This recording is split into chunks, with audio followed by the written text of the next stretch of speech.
Remember when we used to have the intro music? Oh yeah, dude. The jam. I wonder Dude, if we had it's our own. Remember what was it? oh man. We had background music. There's a You the remember, right? box. Oh Back no, to the not box. that. Remember that? What was that, dude? Yeah, How did we that get was that music? Who wrote that?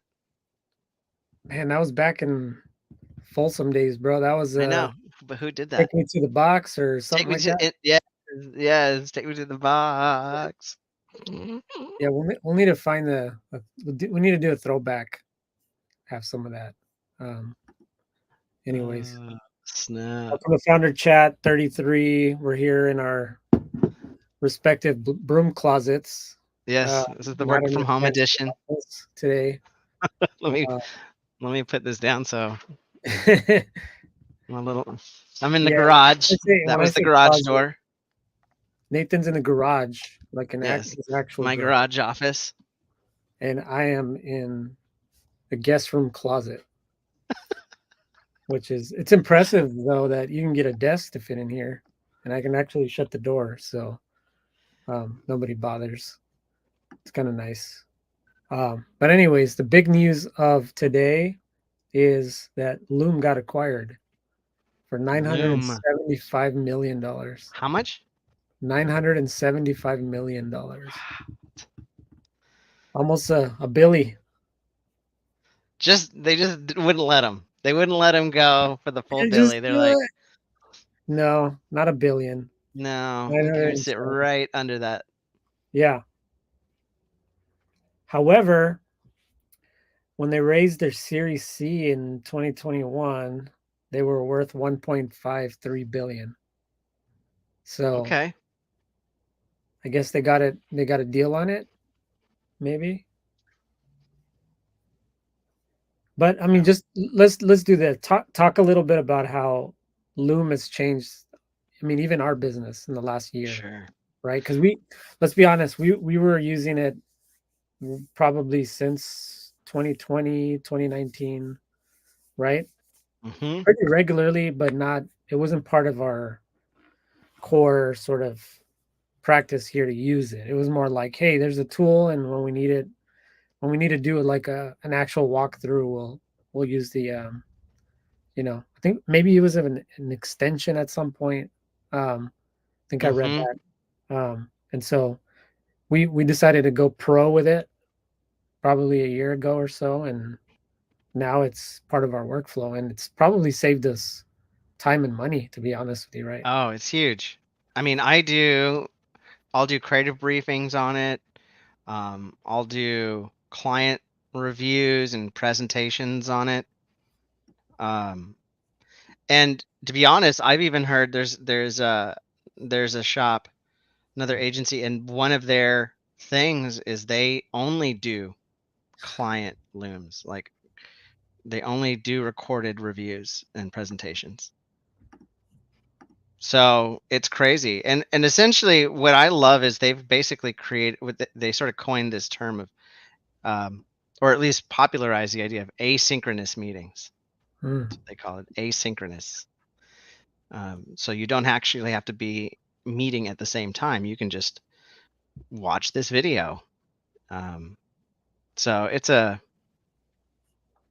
an amazing sort of time saver, and it has like these really great little sort of um, tricks that it'll do. For instance, like when you send the video to someone and they watch it, it doesn't play back at 1% or 1x speed. It doesn't play back at normal speed. It Mm-hmm. speeds it up by like 1.25x speed, right?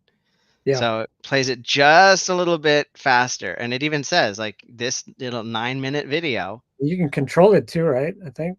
Sure, you can control the Mm, playback, but yeah, it'll say like so it's this added benefit of A, I don't have to be on that call, and yeah, two, yeah, see it says 13 took out 9 it was supposed to be 19 minutes. yeah. Now it's 13, Well, let's you say I want know? to listen to it in hyper speed, Yeah.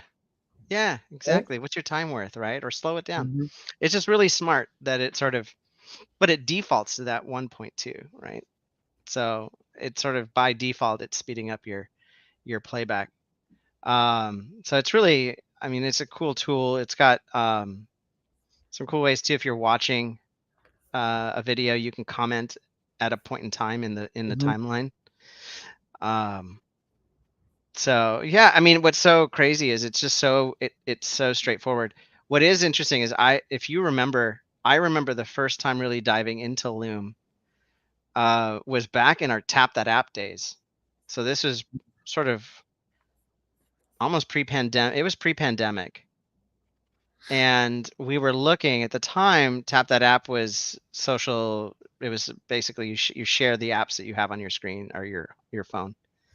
Um, but if you remember, we had sort of towards the we had decided to take a bit of a switch or a pivot on our version 2.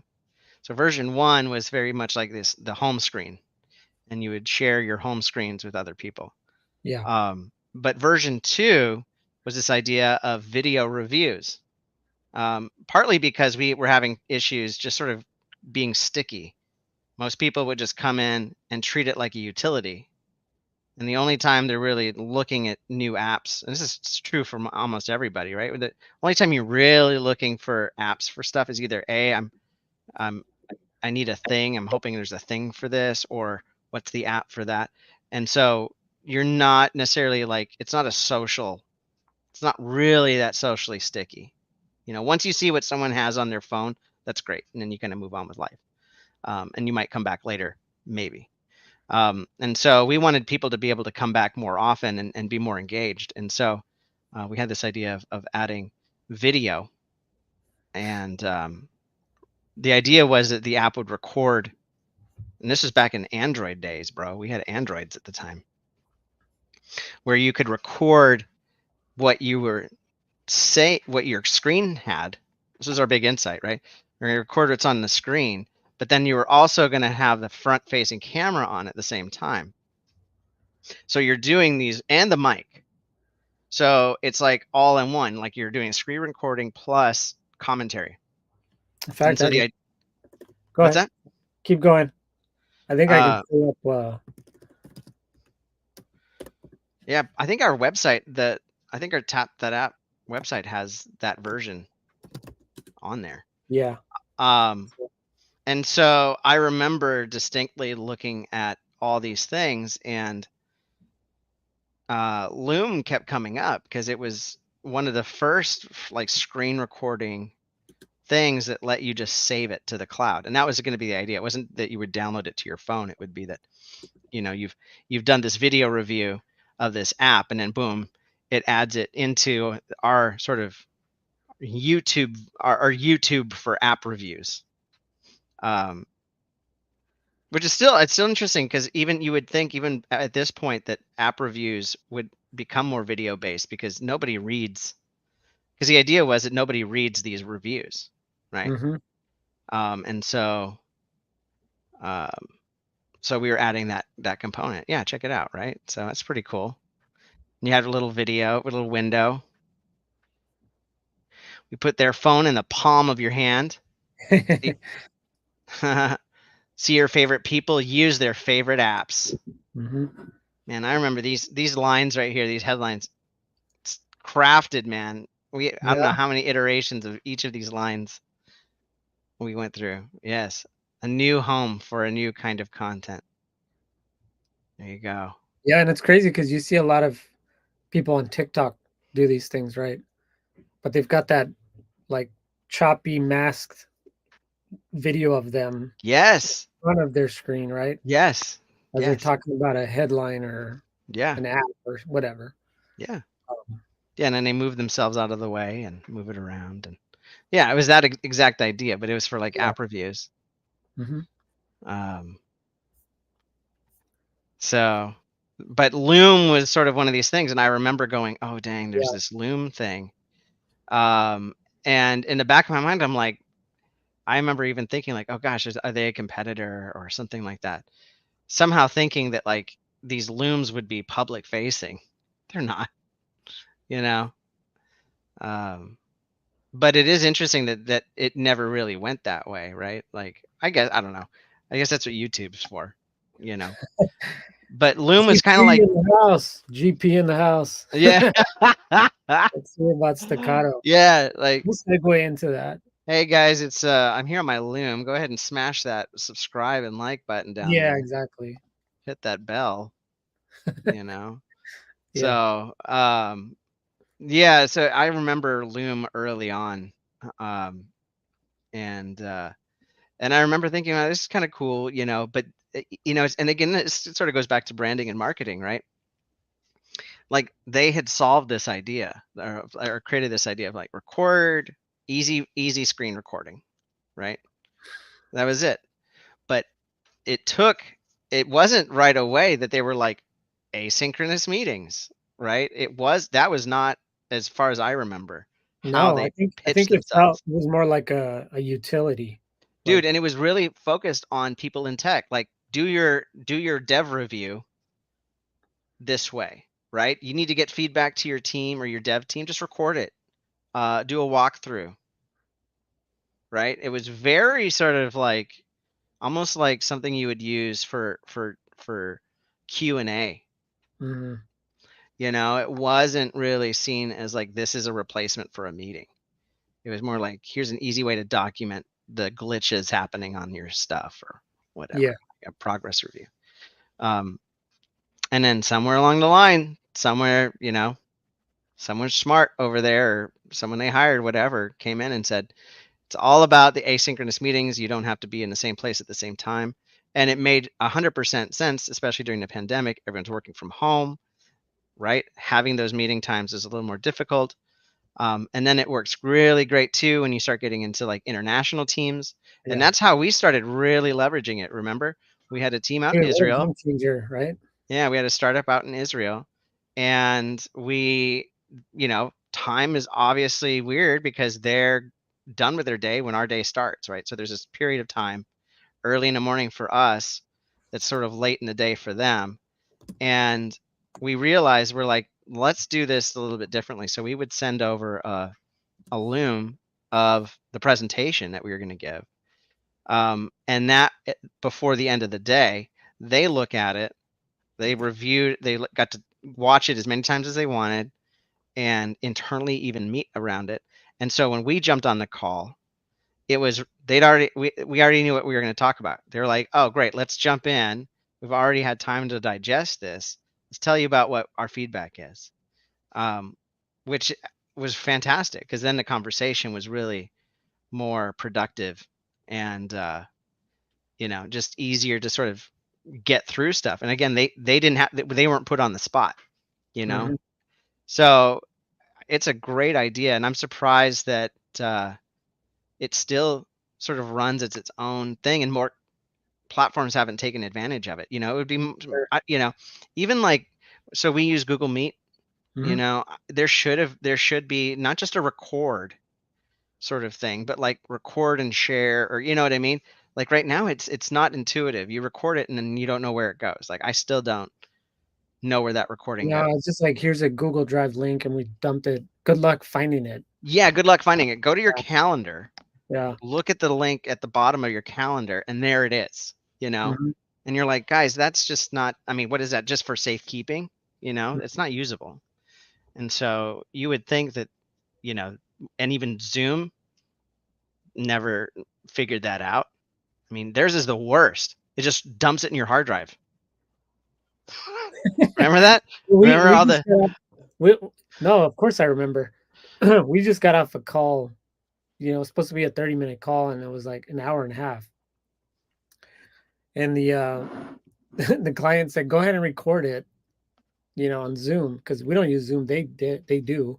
mhm, And I hadn't done it in forever, right? And so I forgot the second we signed off, that little pop-up just starts rendering, this video processing your video. processing, and then all of a sudden my Google Drive's going nuts because my destination folder is on Google Drive and it's trying to sync like whatever, a gigabyte, 2 gigs of a video right into my hard drive, like trying to upload it basically. And it's just like, what did they do with all that money? you know, in 2020. We used to make fun of them, remember? We're like, Oh, man, like you guys have $1 billion dude, and you they can't were prove rolling this, in it during the pandemic. and they It can't went improve it. and it it went up and now it's right back to where it started as Yeah. if nothing happened and the product has made incremental changes so Mhm. small they're almost inconceivably different. I mean, it's just it's so embarrassing. Yeah. It's so embarrassing. I mean, I don't know who their management is. It's embarrassing that they're Zero exactly the innovation same over there. company. Oh, you know what they did do? What? Remember, they added mustaches, bro. Mustaches, the worst, the worst. It's Like, like and what do you not just call one. it? Oh my god. Dude, not only mustaches, but like 30 different eyebrows you can do. That's It's right. it's so bad, dude. It's embarrassing. Like, why even try? It's just, Yeah. Why? and that was like over a year ago that those things, and they're still there, and they haven't gotten better. It's Bro, just remember this? ridiculous. Do you remember when When he Richard couldn't turn it off or something, or what? yeah, well, he went to go do an interview to be a CTO at this startup, and he's like, they had mustache mode, and then and they couldn't turn it off. So uh, that's what it reminds me of. That's what Zoom did with $1 billion. with a Yeah, $1 billion of cash, like just straight up, shame, shame on shame. them. Oh my god. Well, you know what? I'm not gonna, and even Google, right? Like what the hell? I mean, we use Meet because we had to, right? Like we're like, let's just do it. It's Yeah, not costing us anymore. right. We're already paying for it. Yeah, but they have $1 trillion. You know what I mean? Right, right, right, You can't make right, that product better. right. I don't understand it. Like it got a little bit better, right? But not like Yeah, but game Google changing. does that. Google's like minimal viable product forever, right? Yeah. Like Gmail, bro. Go into Gmail settings. Oh, That's it's like a flashback, right? Like it's like going back in 100%. time. You're like, really, really? Yeah. Yeah. They don't care, bro. They just don't care. There's like a billion No, Gmail accounts, and they're just like, it works.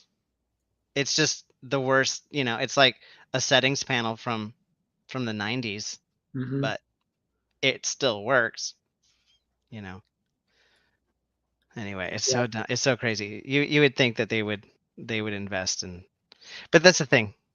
So it's and I think that's why Loom was able to sort of just do what they did and it's so funny. Imagine like these guys just running up and snatching the lunch out of you know off of Zoom's table. Anyway, it's a cool day for those guys for sure. I like it when the little guys come out on top. Yeah, I do too. Speaking of which, today is when the Adobe Max conference was this week. I got an invite to go to an event right now, Oh. a after Oh, party. good segue. Firefly 2 is out. So they probably announced it. Yeah. And so Is it any good, I don't know. I haven't played around with it. dude? Let's do Oh, it. oh, Let's you know do a what? test. I did see a Twitter video. Do it. It's Uh, firefly.adobe.com. It's right there. is it? Yeah. Uh, I saw someone do generative AI inside of Premiere, and Interesting. it was it did generative fill in a video. Mm, So imagine okay. having a subject like And changing out centered the background or right, something. and then generating the background in Wow. video. And then I saw them even add, I think, a tie. The guy was wearing just a white shirt, Uh-huh. and it generated the tie. And then they played a few seconds of the video, and the guy's moving, and the tie is like moving. Like it's crazy. That's impressive. Let's see what's going on. Firefly. Yeah, watch live. It must be going on right now. Yeah, I'm watching it. Yeah, live stream will begin shortly. It says. Um, interesting. Well, Yeah, maybe. I mean, how good is the model? Like their model? I don't know. well, see, and this is the thing we were testing this out a couple weeks ago, and one of the issues that was happening is, and I think we've talked about this a little bit, but Adobe has basically said that they're only going to train their model on the assets that are within its stock library. Hmm. So that basically means, and we put it to the test. We put in like copyrighted uh, characters, right? Put in some Yeah. stuff like the Mario Brothers, I think it was, and it came out looking like a nightmare. Like put it in up there. I just want to put in Super Mario Brothers in Firefly and You didn't get the see it. Mario Brothers. You got the Barrio Brothers. Dude, it came out looking all sorts of twisted. So you're supposed to just, is this your prompt, the search? Oh wait, no, this is No, you're in Behance. Behance. Yeah, you can go back to there. It is. You have to sign in. Uh, Probably. I was signed in. I said that's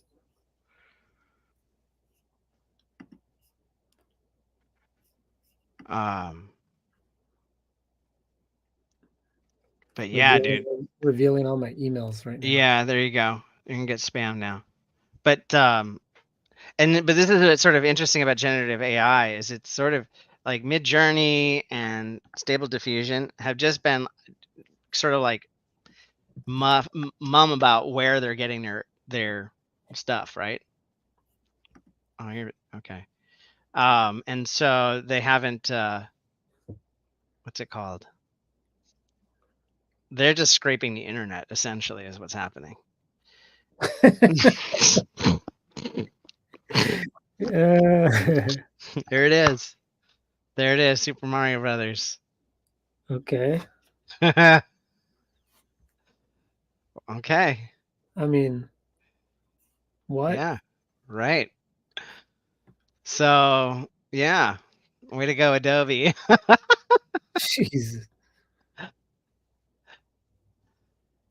But you understand. I mean, they've obviously had to stay within the lines, and I think their argument for doing so is that um, they own the rights to the source images, and so it makes the rights of the work that's created here a little more up and up on the up and up. It's not Mhm. in questionable legal status. So you Yeah. know, Mid-Journey stuff again. There's this whole issue. You can't computer generated art can't be copyrighted. Right. And We so can make the argument that what it's basing itself off of is copyrighted material, right? that's right, But right. the other counter argument is me as an artist, I can reference something, right? Hmm. Look at it and reinterpret it my own way, and Right, then it becomes my art, right? right. Even if Although it's even I if it's can't parody, sell, I can't make a business out of selling, you know. I mean, there's a gray area. Like people do it yeah, with Disney stuff all day, right? Like right, they create their own merch and bunch of crap, and then at some point Disney could sue them for copyright infringement. Like right. how far is the work inspired by intellectual property? You know what I Yeah, mean? there's different levels, right? Yeah. There's registered work, there's copyrighted work, there's Creative Commons. So there's Hmm. all sorts of different levels. Um, but with this, like the I think Adobe sort of take on it is that we own the rights to all of the source images, and Hmm. so therefore we can transfer the rights of those to the generative work, and so no one's going to come and sue you because again, Mario Brothers, right? Like they're like, no. we're not going to let you, we have nothing in our catalog that's that, so we're not going to generate it, even though we will be wrong, which they were. They're like better wrong than sued, Hmm. and that's the compromise. And so the idea is like, so they're trying to build a little bit more a legitimacy behind uh, their AI thing, and it's cool. It's probably what needs to happen. You know, we're working with another AI company that does generative art, and we've been talking to them, and it's interesting because the it's already, as we see it, like it's already gone from like this crazy sort of like, hobby into it's ready for commerce, Hmm. right? It's like it's ready to start being used in day-to-day life, not just uh on the edges or just for fun, you know. And so that's just crazy because a year ago was when this whole thing started happening, right? Well, I Yeah. shouldn't say that. When did that this sort of generative art start happening? A little over a year ago, Yeah. But I would in the way it say is. it got good like what, January or something like that. Like Yeah, it yeah. got That really, Mid Journey, yeah, because before Mid Journey was doing stuff. I remember we were doing stuff at spring break last year. that's right. Um, but it was sort of this wacky. It was very like designed, stylized stuff. But what it's able to do now, it's basically photorealistic. Hmm. And that's the to me, like that's the bar, right? Like you Right. if if it's just interpreting another illustration style, great. That's a style, it's illustration style. Like, there's it's harder to say right or wrong to that. You're just sort of Sure. like, it is. There's no right or wrong. We can end with a little show and tell. Okay. Uh, since we are talking about generative AI, this is a great example of us. Again, we started with Loom, how Loom sort of changed our business and the way that Mhm. we cut meetings out almost entirely, I would say, internally, in terms of like you directing people, creative directing, even, Mhm. without having the what do you call it, the downtime of, or you know waiting for setting up meetings and then um, collecting the feedback and then following up. Instead, you just send it. It's like kicking it over the fence, right? Yeah. To give everyone a head start. And then our PMs have been able to use it to communicate updates and changes to clients without waiting for that weekly meeting. So they get it Mhm. ahead of time, which has been awesome. And so now generative AI has kind of helped our design team really take this idea of incorporating, like you said, photorealistic images and incorporating them into our design. So let me show you Zayzun real quick. Um, Maybe you can tell the people out there, the two people watching, what Zayzun does, and then I'll kind of walk through what we did with Mid Journey here. Yeah. So Zayzoon is a payment platform for basically workers in the service industry that can advance your paycheck. So if you have a job, let's say as a barista, you get paid every 2 weeks, but you need money now, rather than going to Mr. Payday Loan down the street and giving him whatever outrageous fees and stuff they have. With Zayzoon, essentially your employer, it connects with your employer, and you can get an advance on your next Yeah. paycheck So for you see this, a very nominal fee, yeah. So right? you see this girl here. Next paycheck's in 8 days, but I need $200 right now. It's like Yep. bang, done. Boom. Well, Yeah. here's the fun fact about this young girl here is that she's 100% created by AI, Yeah. right? And Yeah. so this is an exact example of us leveraging the power of generative AI and how good it's gotten over the last several months, specifically in, Mid Journey.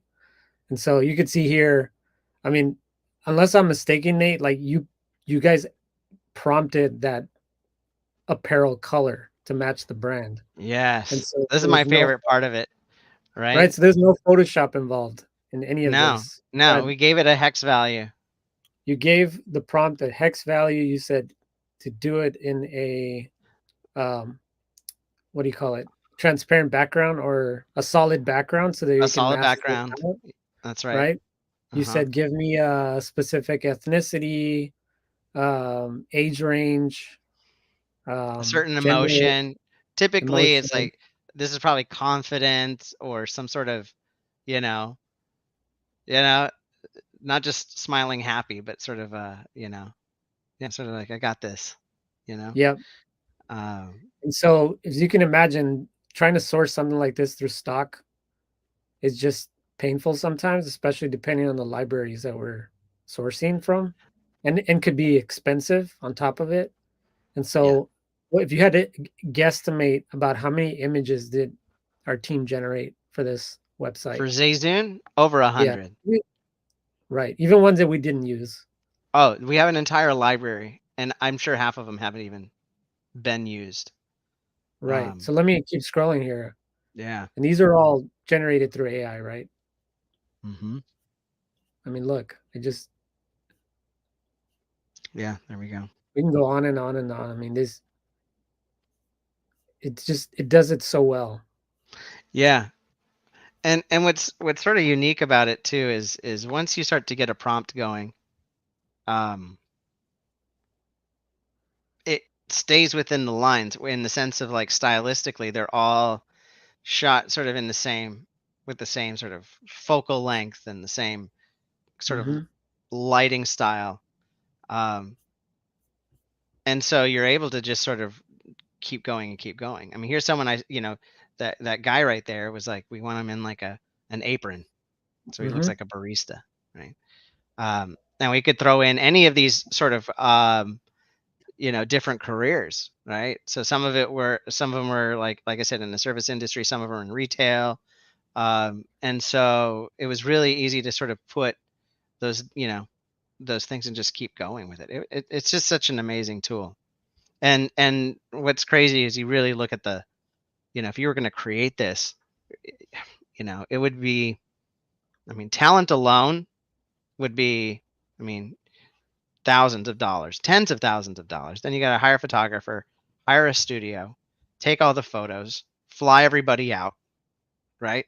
Then you got to go through and make all the pics that you want, right? Then you got to go in and take the ones that you do like and retouch them, and then finally end up with this. And I don't want to tell you, but it doesn't take that long to generate what you see here. It's ridiculous. Hmm.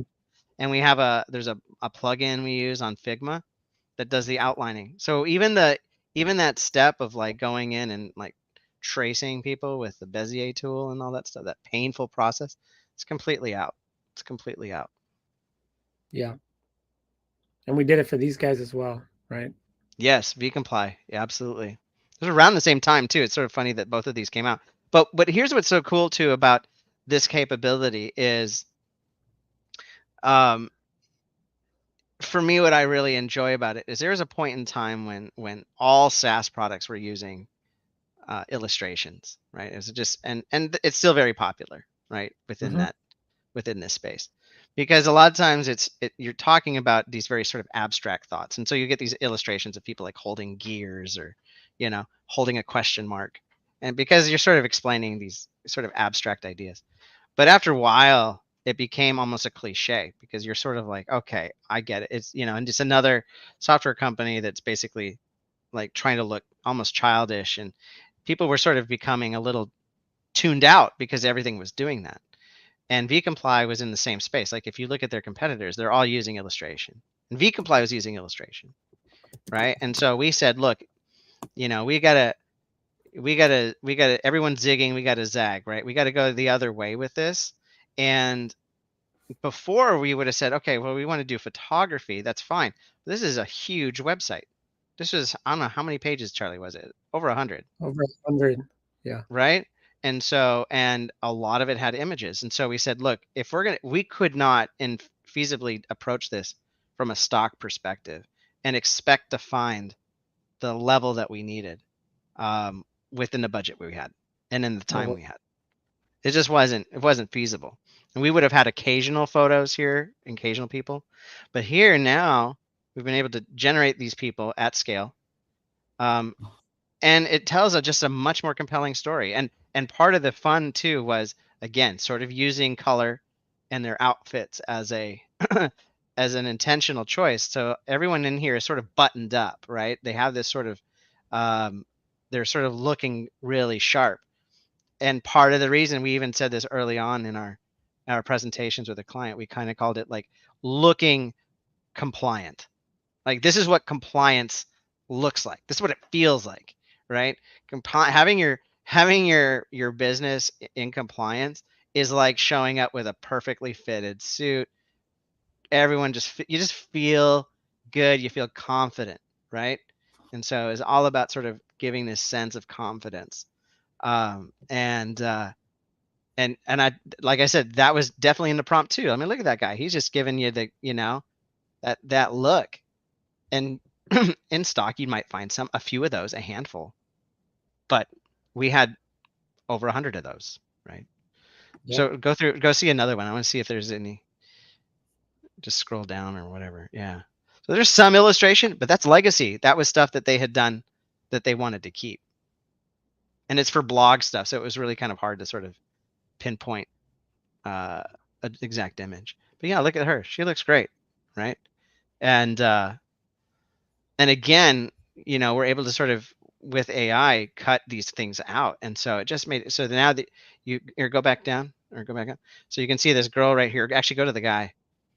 You'll see, go one more up. So see him. So AI was able to even just outline that guy and her, right? So that we have, it's a photo. Well, we've done a little bit of, cutting out, putting graphics behind them.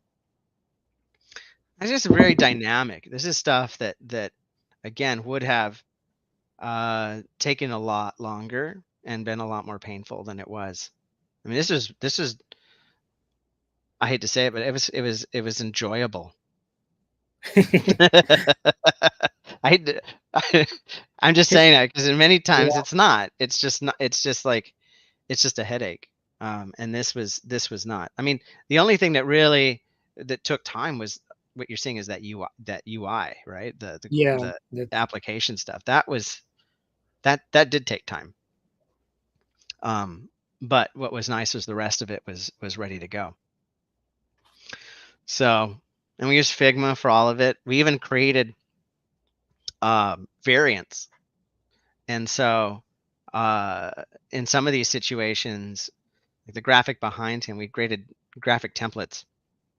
And so we were able to just say, for this one, like literally you could pick the person. Like you could basically hit this graphic and then go on to the variants and say, I want a woman, I want this one. And it would just plop it in. So you didn't even have to do like copy paste and arrange it and scale it. Da, da, da. There's a whole library of people already cut out. We even had all the graphics routed into the variant library as well. So because there were so many, we had to find ways to sort of really streamline things. And it worked. It worked really well. Yeah. The power of AI, man. Absolutely. Well, we've done it, and we do it for really weird things too. Like we do. I love using it for whenever we do a strategy presentation on the ideal customer profile. Hmm. Well, you just find someone. You can say generate, and what I do kind of like about Midjourney is you can put in a name. You can be like, generate Sally. She's a CMO at this company. Da da da da da. And it will give you like a headshot of someone, and I swear to you, it's just like there she is. Like that's the person, right? And so it's really interesting to sort of have that sort of, and then you can do multiple people, and they're all sort of in the same pose environment. Oh, it's just so crazy the level of usability of some of these images. And I feel a little bad because I know this is going to be disruptive at scale. I mean, we're sort of an edge case, but Hmm. when you think of like these agencies with 20,000 people working there, and 2,000 of them are art directors. and you know, like it's going to start really kind of messing with stuff. But who knows? Like this could be the end of creativity as we know it, or a new chapter, right?